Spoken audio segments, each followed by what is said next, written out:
If you work with women who are over a certain age, who are experiencing night sweats, experiencing not being able to sleep, or feeling bloated and uncomfortable despite the fact that nothing in their diet and exercise has changed, then tune into today's episode with Coach Kim, where we are discussing the effects of the pre and menopause and post menopause experience, where she also shares her personal journey on what it took for her to go from getting on stage as a bodybuilder to experiencing life without diets and breaking up with diet culture, and how you can help your clients do the same thing.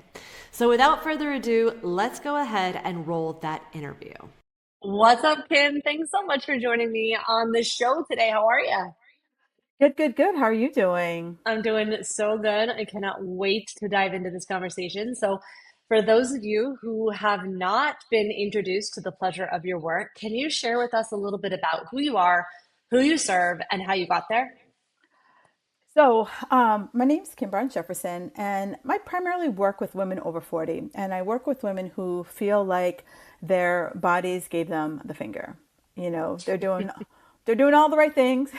They're hustling, they're grinding, they're dieting, and their bodies are just like, no, girl, I am not going to give it to you. Yeah, tell me, talk us through that. You're also the host of Fit Girl Magic. Are you still doing that? Yes, I am still doing Fit Girl Magic. Yes, yes, yes. How did I get there? Well, I was that girl. Yeah, tell us I about think, it. I think like every coach was their ideal client at some point. Yeah. I remember, back when I went through menopause, I went through early menopause and no one was talking about it. This is about Mhm. like 10 years ago. No one Mhm. was pulling you aside and being like the freaking malarkey that was going to happen in your life. That wasn't Mhm. hot flashes. It was just a lot of like random symptoms that could have been anything. And I remember going to my doctor and I was like, God, like something is wrong. Like I am just like a mess. Mhm. And I was like diligent. I'm like, I'm gonna write down all my symptoms because she's not gonna push me out the door. Mhm. And then she was like, well, Kim, you're not 25 anymore. And you really should probably, stop eating sandwiches. And I was like, oh, okay, I'm going to sit on my hands because I don't want to go to jail today.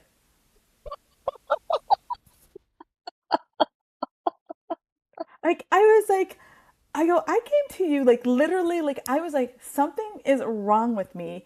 And it's not a freaking sandwich deficit. Yeah, what were some of your symptoms that you were experiencing? Um, so literally, you and I could be sitting here talking, and I could go into a straight hot flash, like I just got out of a hot yoga class. I was having itchy eyes. I was like putting on weight, even though I was still working out. I was still eating the same. Like my sleep was crap. I literally just felt like it could be 3 in the afternoon, and I was just exhausted. I couldn't focus, and I was like, all these things were happening to me. I'm like, do I have a brain tumor? Like something is going on with me. And she told me sandwiches, and I was like, all right. Driving home, I was like, all right, that be, she don't know. I gotta figure this out. Yes. Okay. So then what happened? So I went like I was clicking and scrolling, and I was fortunate that there was a woman that I literally met her in the most random way, and I remember she was talking about hormones, and so I DM'd her. I was like, I cold DM'd her. I'm like, hey, I was like, this is what's happened to me. I know you were talking about hormones, and I think it might be me. That might be my problem. And she's like, cool, let's talk. We talked, and literally that's what it was. And she walked me through the test that I needed to like demand to get. She talked me through ways to help it. And then she put me in touch with a functional doctor who, when I sat down with this functional doctor, she looked at me, she's like, you look like shit. And I was like, oh my God, you get it.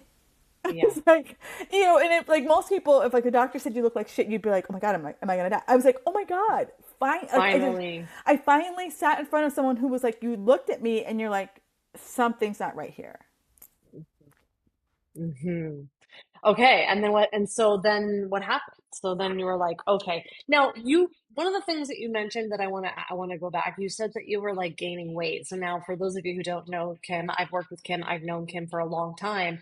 You were also a bodybuilder, like you had competed, and you have been in the fitness industry for, I mean, A long time. years, a Yeah. long time. So what was this experience as someone who's like, and so you also grew up in that 90s heroin chic, like you're very familiar. So what was that mind fuck for you of that, like, I'm gaining weight, I'm a health professional, I've been a body athlete, like what was happening? I mean, just like, I'm sure people listening here, you're like, I have all the tools, right? You're like, I know the playbook. Like, I know the entire playbook, front to back, left to right, side to side. And I was a fitness competitor for 9 years. And so it was like, I coach girls to do this. And I was like, what is going on with me? And I was like, I'm pulling all of my levers. And the one thing that, as many times as I threw myself into that brick wall, the one thing that I've learned over the years, and hopefully many people now learn that this is no longer the way. Like, when you get hormones involved, the playbook, you got to rip that shit up. Like, the Mm-hmm. playbook doesn't work anymore when hormones become involved, and it's now like you have to now relearn your 40 something body because hormones are involved, are at taking the reins right now. Yeah. Okay. So what were some of the steps that you went through to regulate the hormones? So the best thing that working with my functional doctor is that she was like, I love her because she just was straight up. She's like, look, she goes, there was probably a lot of things going on for most of your life before you got to this point. And I was like, and as I look back at my history, I'm like, I never had a regular period my entire life. Mm. And what did my doctor did when I was 16? You should go on the pill. And Oh. and then of course you're 16, you're like, you know best, right? There was no Hmm. Dr. Google back then. So it's like, you know best. And as I look back, it was just like all the, like they said, hindsight is always 2020. And so she said, this has been probably going on for a while. And she's like, it's not going to be an overnight thing. She's like, you're going to have to give me at least 2 years. And so Mm. initially you're like, we want the magic pill. Like, give me two, take two of these and like magically the weight's gonna like fall off my body and I'm gonna now no longer be like sleeping at my desk at 4 PM.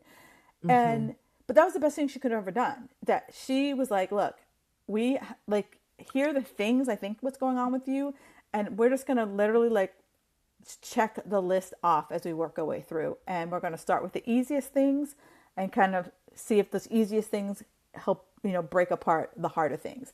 And that was the best thing that she could have ever said to me because I think so many of us, when we finally get the solution, we Hmm. want the easy pass. Like we want it to be like, okay, in 6 months' time or 6 weeks' time or 6 minutes' time, all of your symptoms are going to be away. And that was the best thing that she ever did for me. That's amazing. So now how were you managing what you were going through as well as being like a coach? Like, did you have like what were some of the like did you feel like bad that you were, like what was coming up? I was a hot mess because in your mind, right? First of all, like the whole idea, I had like two identity shifts. One, here I am, I'm a fitness professional, and I don't look the part. And in your mind, and I know this for a really long time, I was a trainer on the floor. You hired me not because you thought I was a good trainer. You hired me because of how I looked. And if you think about how many people, how many other trainers listening to this are like, I need to be in tip top shape all the goddamn time in order to get clients. Hmm. And then one of my like my fitness mentors, one of my coaches, she's like, Kim, she goes, did you hire me because of how I looked, or did you hire me because of the results I was able to get you? Like you were, she's like, you were my client for like 5 years. Like, why did you say I'm a client? She goes, I'm not. She goes, I don't look stage ready. And I was like, you're right. Like I hired you because like you knew your shit. And so it's we all have that mind thing where it's like, if I don't look like a trainer, if I don't look like a nutritionist or a health person or whatever it is that you are, people aren't going to hire me, right? Because it's like, Hmm. would you hire a doctor who doesn't wear a white coat? You're like, Hmm. some guy, if a guy came in with like a tracksuit, and would you hire him? No, you'd be like, where's your white jacket? Where's your stethoscope? Hmm. So we kind of Hmm. get caught up in like how it should look. But the other thing was like, I was a fitness competitor. So like, there was also that like identity of like, I should be like hustling and grinding to get to my goals. Yeah, and people, forget and they think that they forget that bodybuilding is an extreme sport. Like Yeah. it is, the cost of being that lean is much more expensive than people think. And most competitors are only show ready for, weeks, Yeah. not not all the time. So it gets misconstrued. Then you've got social media and media, like even back then in the 90s, before Instagram and all that existed, you still had a lot of media that was perpetuating photoshopped unrealistic Yes. expectations of how a person should look, which is not the same as being healthy. Right. And it's, I mean, it still happens today, and it really makes, really kind of like burns my ass that, people will look at before and afters, and they will look at like a fitness professional, and they'll be like, look at my after. And I was like, you really weren't that heavy before. So Hmm. like, and if you're someone who's like, I just packed on 40 pounds, clearly they know. And I'm like, they didn't have 40 pounds to lose. So it's like, it's a different mindset when you're trying to lose 40 pounds and you're only trying to lose the last 10. Hmm. Yes. Yes. People forget that. And Yeah. then, but it's also interesting because then on the flip side of it, people will be like, I've been fit my whole life. I don't understand or know, like, what do you mean you're not fit? Like, that doesn't make sense. They can't compute. And that's the, I mean, my clientele comes from both ends of the spectrum. My clientele comes from like, I've always been fit. I've been like, I work out, like, and now like my old tricks are no longer working. Hmm. And then I have the people who like never ever thought about health, fitness, whatever. 40 comes and it smacks them in the face, and they're like, they have to play catch up because they're like, oh crap, like now I have to like figure out, how do you work out? Like, how do you lift? Like, Hmm. how do I get away? I used to be able to get away with like eating McDonald's and eating off my kid's plate, and now like I can't do that anymore. Yeah. So true. So true. So now, wait, I'm also curious because did you write the book? No. Okay. Is that on the list? It's funny. I feel like I started like, I have like an outline the whole bit, and I feel like a little bit like imposter syndrome popped into my head of like, who the Mm-hmm. hell am I to like write this book on this? But Mm-hmm. now that you bring it up, I was thinking about it the other day, and I was like, Mike, I need to go into my hard drive archives and really see how like far off I am. Okay, interesting. Well, first of all, everyone has imposter syndrome, right? Like it's a phenomenon actually. If you ever read the book like Own Your Greatness, and they talk about like the fact that we feel that is usually because we care, right? We Right. care about helping our clients. So I also think like to the same point, like people need to read your story, your experience, because they see themselves in, what you went through. Yeah. No, it's 100% true, and all the lies that you tell yourself, like, oh, who am I to write the book? Oh, I don't have Yeah. time. Then it's like, Yeah. Yeah. then you like go into the logistical. You're like, oh, well, then how do I publish it? Then how do I get it out? How, like, Hmm. just like you just go down the rabbit hole just keeps getting deeper and deeper and deeper as you like Hmm. try to like Totally. spiral your way out of it. Totally, totally. I ask because, it's you carry people through a very intense like belly fat method, like the code, like blasting through that. And one of the things that I'm curious about is, how do you navigate for yourself and also for your clients kind of this, because I feel like you get to come from it from both spectrums, this idea of like flexible discipline. Like how Mm. do you not let yourself get off the hook but like don't go to the gym with the flu. So how do you navigate the like, hey, come on, we want to be, if you want to get this goal, you're gonna have to take action. But if you don't want to get this goal, then and that's not at the expense of loving yourself or whatever. Like we just seem to be in very polar extremes. And as someone like you who's felt both sides, like where do you fall?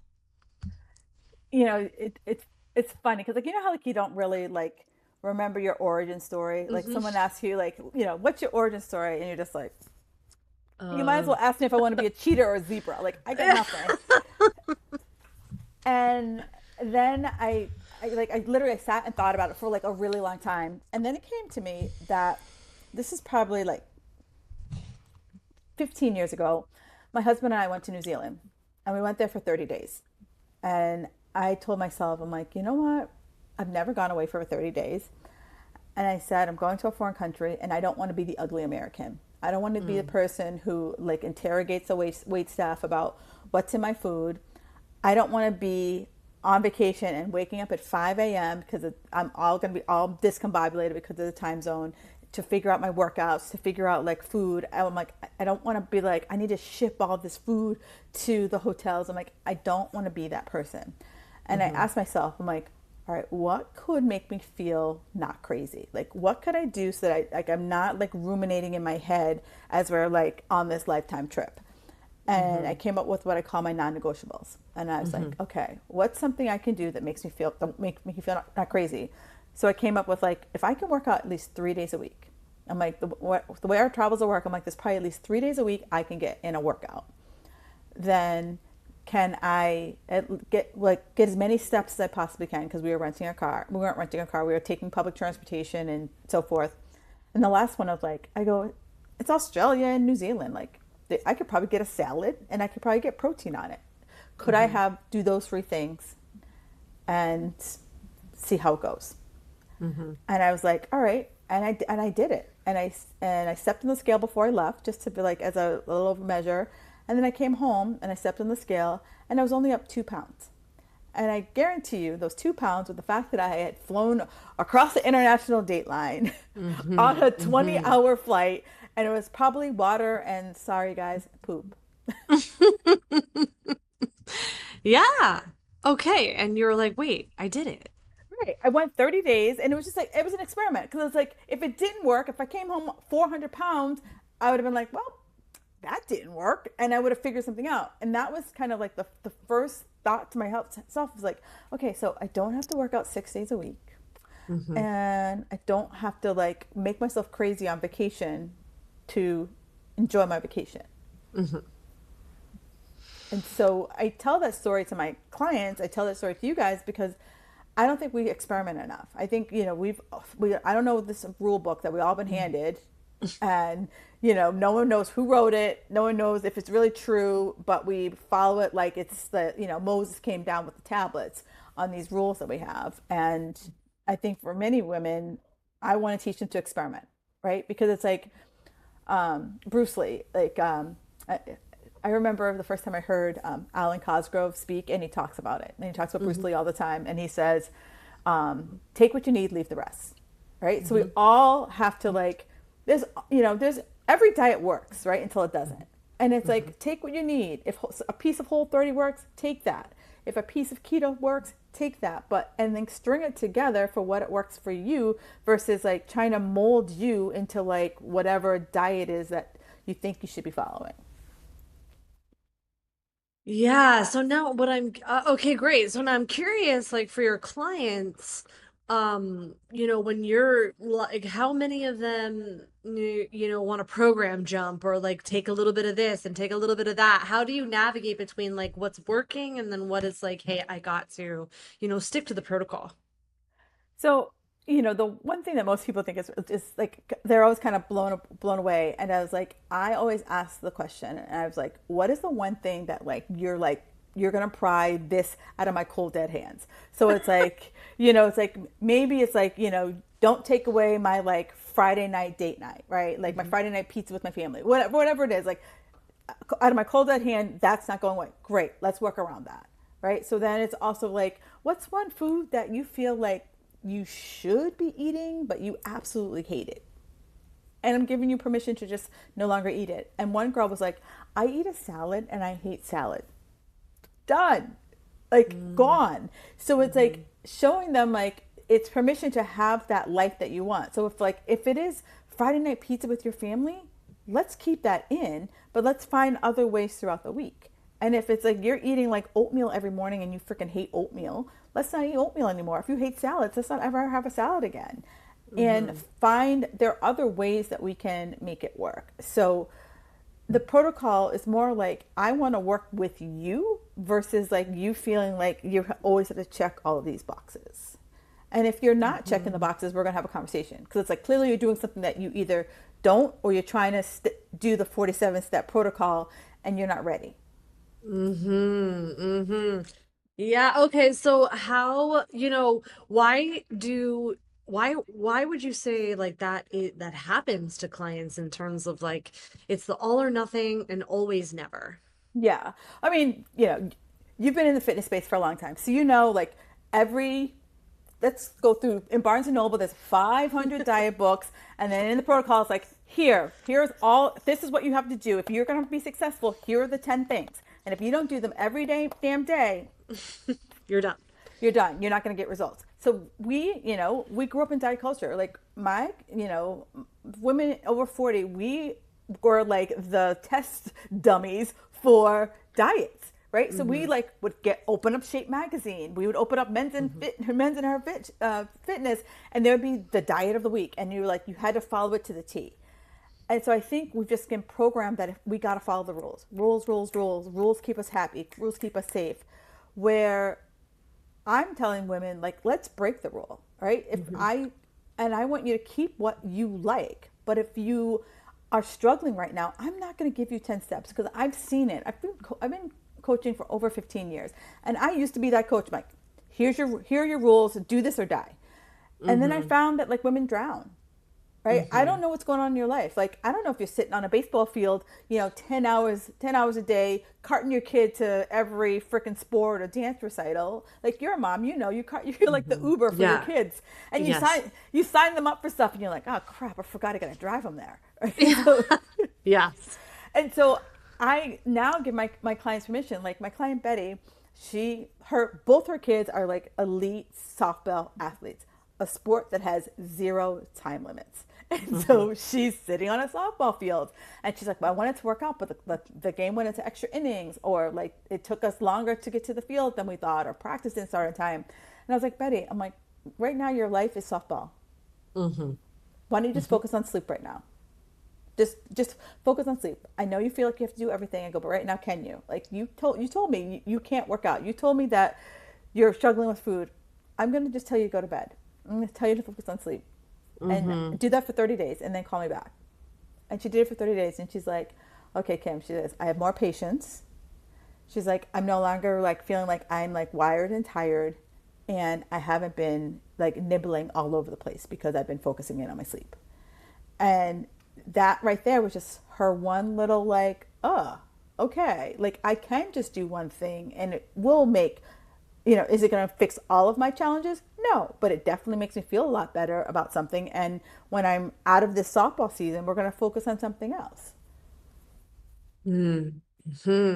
So true. So great. And then once they started to like build, okay, so there's two things that I'm curious about, okay? Because one of the things I feel like people like when it comes to diets is that it creates automation, and the brain looks and wants automation. So, and sometimes the mental load of what am I going to eat for dinner tonight is harder than like just trying to stick to a diet, right? Yeah. So what's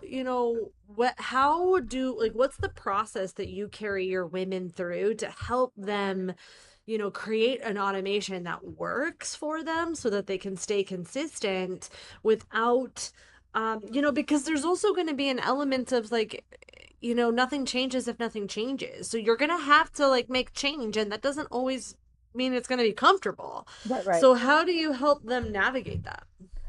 So There's two ways that I do it. So one, I'm like, you know what, do me a favor. I go, I am not asking you to weigh or measure anything. I just want you to like write down like what do you eat? Because most of us, like you said, we're creatures of habit.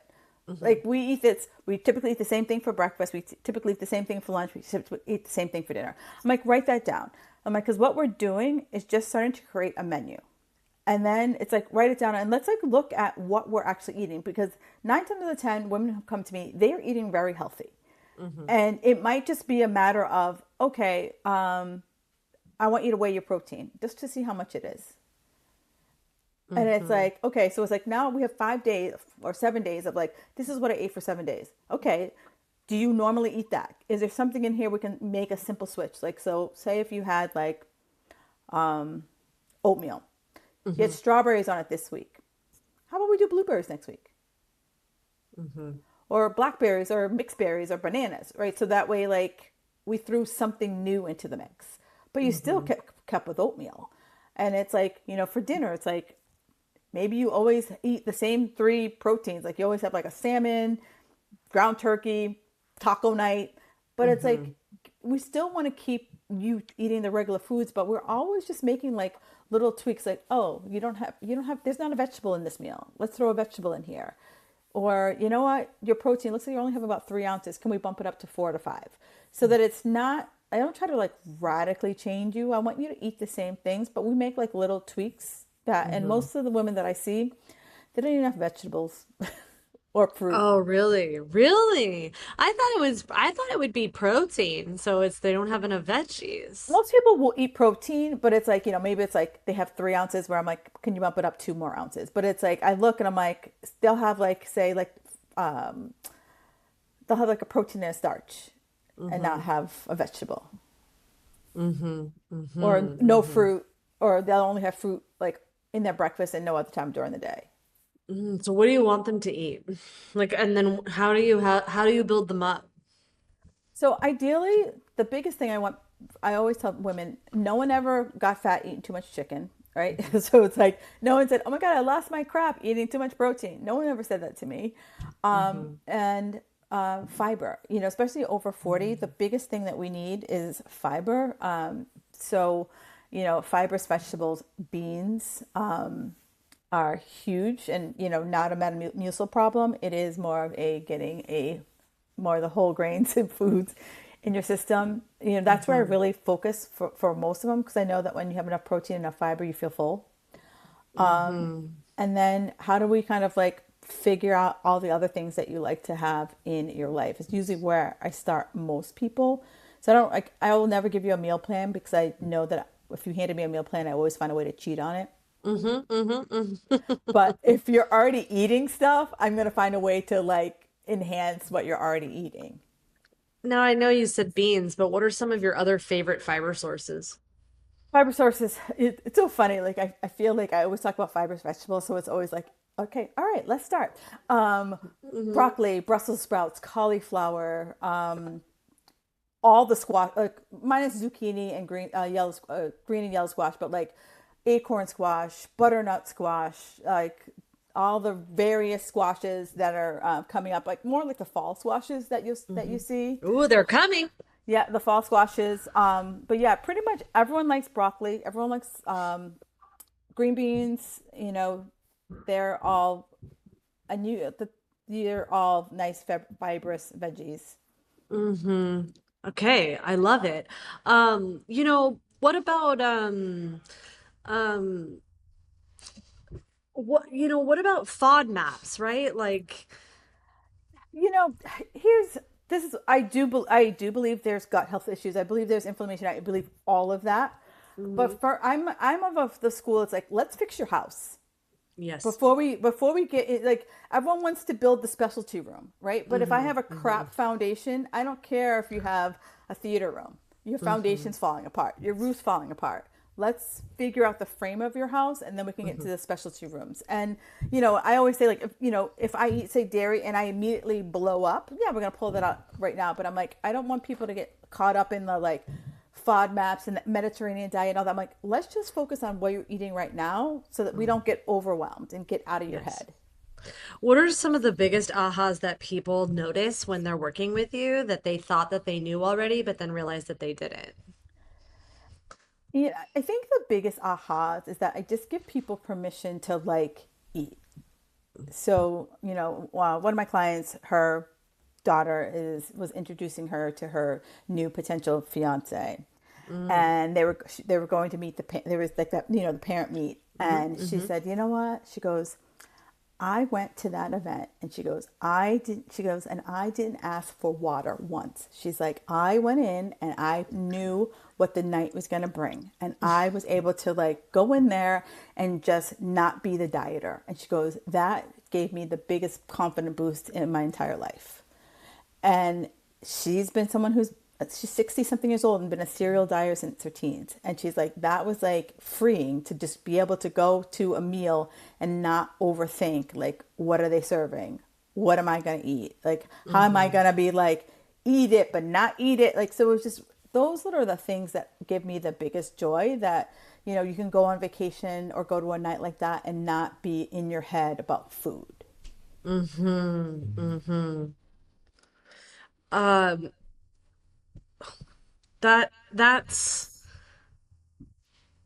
that's really good and hard to do. It And I is. it's hard to do. And I know that you have worked with like also like bodybuilders as well, or people that have like now coming out of the bodybuilding world, like that that must be so hard. Like, for example, I'm going to give you an example of one of my clients that I have worked with who is like an excellent counter. She's an excellent counter. Like tracks everything Mm-hmm. and da da da da. And now I'm working on trying to help her like stop doing that. Yeah, it's hard And because she's like, it's. I mean, even till the today, I don't do it all the time, but from time to time, I do track my food. But even if you ask me, Kim, what did you eat today? I can tell you. mm, I don't like.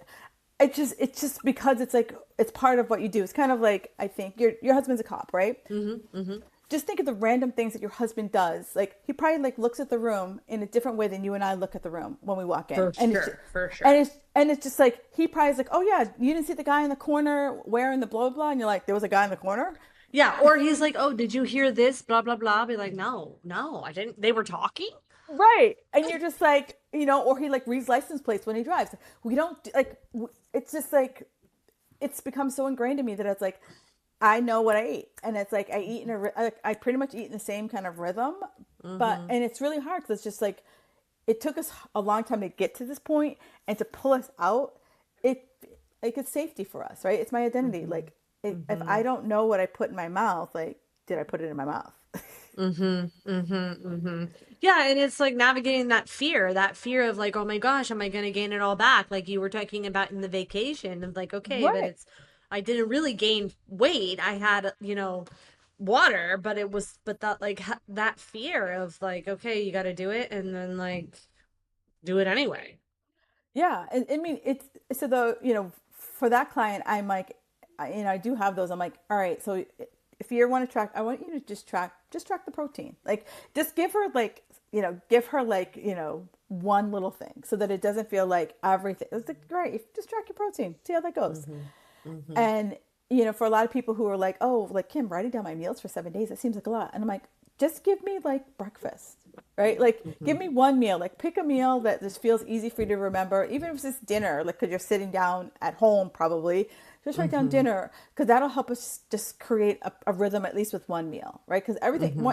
change starts with one meal, and if you feel better about one meal, you're gonna feel better about 2 meals and 3 meals and so Mhm, forth. mhm, mhm, mhm. Okay, so good, so good. So now, as someone, I'm curious, like as someone who's been in the industry for so long, what are some of the things that you do to, stay to enjoy it? Like to keep like how do you, when it can be so repetitive, how do you stay, fresh? I guess the, I do have those moments of like, screw it, I'm gonna go live on a beach and sell coconuts. But I think we all have those moments. Yeah, for sure.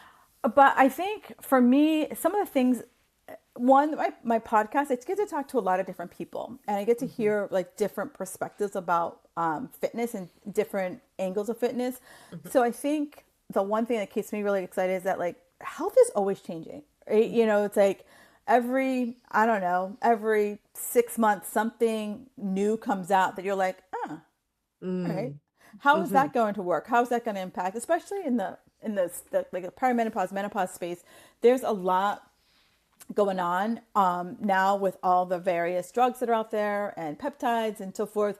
So I think it's for me, it's like really looking into that and hopefully being a voice of reason to my clients because there's a lot of like peptide polys out there, Mm-hmm. and I want to make sure that like ultimately my number one thing is I want women to be healthy and I don't want them to regret a life choice because Mm-hmm. some rando on some Reddit threads was like, this is the best thing since sliced bread. Mm-hmm. Mm-hmm. Mm-hmm. So true, so powerful. Okay, so what I had another question. I was gonna ask you about I was gonna ask you about your transition from in person to going Uh, online. Like what were some of the things that helped you go from like going from in person to online? Like what are some of the things that you have loved about adding online components to your fitness offers? so I was forced to go online. Ooh. So I worked at a gym where people summered. Okay. So my income would be like I'd be making $5,000-6,000 a month, Mm-hmm. and then June would come, kids would get out of school, and my income. Mm-hmm. And so I was like, oh shit. I'm like, all right. I got bills. I'm like, I can't live off of like 2 grand a month. Like, Yeah. how's that gonna happen here? So then I said to my people, I'm like, I go, well, do you go to the gym when you're summering? And they're like, yeah. And I said, well, what if I wrote you a workout? And it started like that. It literally started out Mm-hmm. with like, all right, I'm gonna write you a workout, and I think I wrote it for like $50. Like I was just like, I Mm-hmm. didn't know. I was like, I go, Yeah. you're not in person with me. I'm like, I'll make it like a quarter of what you pay, and that's how it started. And Mm-hmm. so I was like, all right. So I literally just started working out workouts, and then as I like started to just dive into it, I realized that like it could be more, right? So it was like more than workouts. I knew a lot of stuff, like Mm-hmm. where could I like kind of start to fill holes and fill gaps, and so online for me, I think for a lot of people in 2020, like the necessity popped up for them, but like the Mm-hmm. necessity popped up for me like 15 years ago because like my people summered. Mm-hmm. Mm-hmm. Mm-hmm. And now you've like watched that like evolve. I mean, it's very interesting to see that 2020 I saw the scramble and I was like, I knew the scramble because like that was me. Mm-hmm. It wasn't a forced scramble. It was more like my people. I just happened to like have that kind of clientele. But it's interesting just to see what it has evolved because when I said I did things online, most people are like, and I was like, yeah, I'm Mm-hmm. like, I don't like YouTube was like so sketchy. Like, and I've just like, Mm-hmm. I'm like, I don't even know how I filmed myself, honestly. Mm-hmm. Back then, I Mm-hmm. can't even remember how I filmed myself. Yeah, totally. Oh my gosh, it's so funny. It's funny how times change, and then how things like come back. Like I'm watching my kids like wear their 90s outfits, and I'm like, oh yeah, I had that. For the fact that like I was reading something. This year is 40 years since the Air Force One, and I was like, what? I'm I like, know. and they're still like super popular. I was like, I just remember like that was like the shoe, and I'm like, it's been Hmm. around for 40 years. Like, I know. That's amazing. That's amazing. Okay, so I want to be mindful of your time and yep, be respectful. So as someone has that I've gotten to work with you, like we've known each other now for like a a long long time. time. And we worked together very closely for a long time. So I'm just curious, from your perspective, like what are some of the favorite takeaways, ahas, and things that you have discovered in our time together? And what would you say to someone who was on the fence? So the one main reason why I hired you was you were in the fitness industry. And I've been around for a while and I've had several coaches and I always try to like branch out to someone who doesn't understand fitness Mhm. and they don't get it. So true. I mean, it's so true. And it's like, and I think I want to give you the benefit of the, I always want to give them the benefit of the doubt. I'm like, business, strategy, but I was like, you don't understand the fitness psychology. Mhm. And so that's like the main reason that I hired you. The second reason I hired you is that like, you really helped me to articulate what the hell I did. Right. So it's Mhm. like, we are all really smart people. We know our stuff. If you ask me anything about training and nutrition, I could spout it out. But sometimes you could spout it out in like the most geeky way that like people are like, I don't know what that means. I don't know if I for me. Thank you for your time. So you really helped me to just kind of like crystallize like Kim, you do ABC. Here's how we talk about it.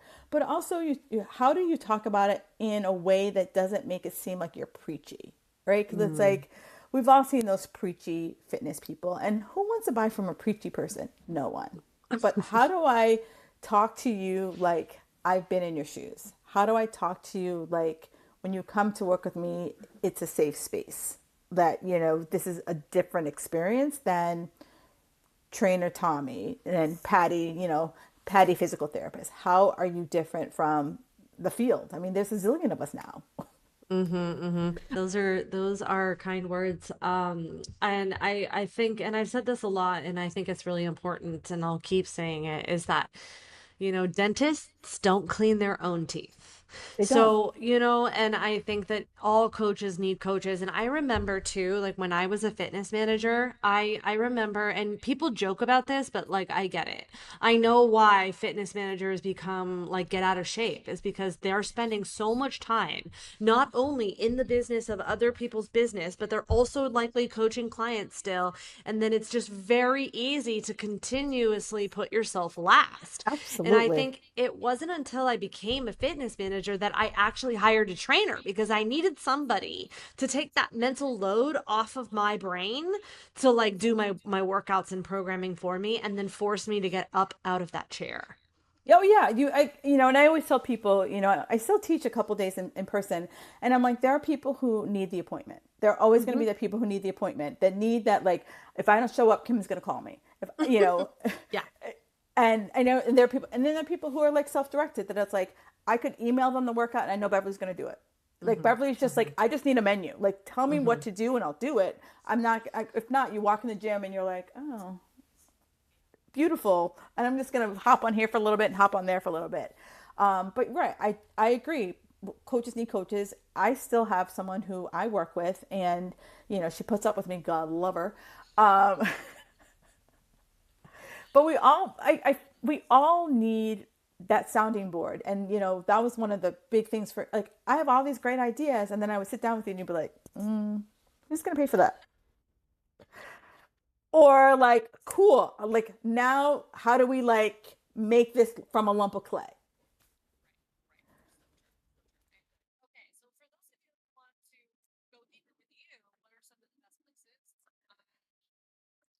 I have a Facebook group. That's where old ladies hang. So it's the Fit Girl Magic Facebook group. And then I am also on Instagram, and you can find me at Kim Jefferson Coach.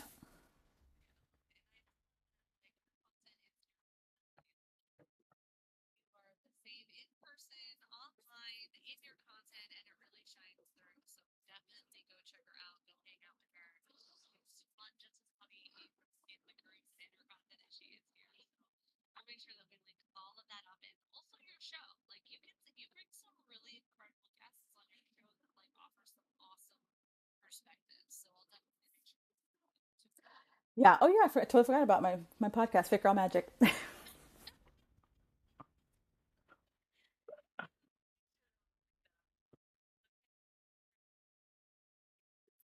You're welcome.